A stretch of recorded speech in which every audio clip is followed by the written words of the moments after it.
সন্ধ্যার টিফিনে এরকম গরম গরম চা আর গরম গরম বেগুনি হলে মন্দ হয় না কিন্তু। চলো মিষ্টি কুমড়াটা কেটে নিই। একদম পাতলা পাতলা করে কেটে ধুয়ে নিয়েছি আমি। এখন একটা বাটিতে 3 চামচ চালের গুঁড়ো দিয়ে দেব।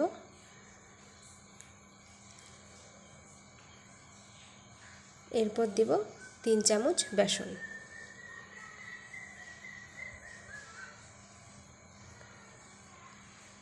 এখন এতে দিয়ে দেব একটু লবণ, একটু হলুদ গুঁড়ো, অল্প কালো জিরে আর অল্প একটু চিলি ফ্লেক্স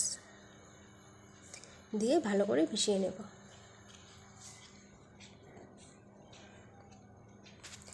এখন অল্প অল্প জল দিয়ে একটা ব্যাটার তৈরি করে নেব। বেশি পাতলাও না আবার বেশি ঘনও না, ঠিক একটা ব্যাটার তৈরি করে নিতে হবে। এই যে এরকম। এখন একটি কড়া বসিয়ে তাতে সাদা তেল গরম করতে দেব।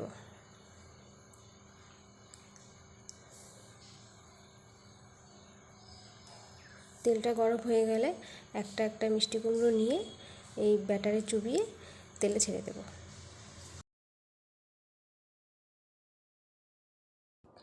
আমি এখানে একটা একটা করে 4-5টা ছেড়ে দিলাম। এখন উল্টে পাল্টে একটু ভেজে নেব।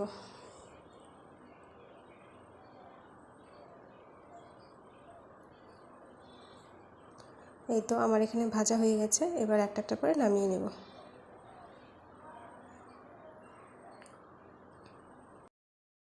এই তো আমি এখানে 1 থালা মিষ্টি কুমড়োর বেগুনি রেডি করে নিয়েছি। এখন চা বানাবো। এটা বানানো তেমন একটা কঠিন কাজ না, খুব সহজেই এবং খুব তাড়াতাড়ি হয়ে যায়।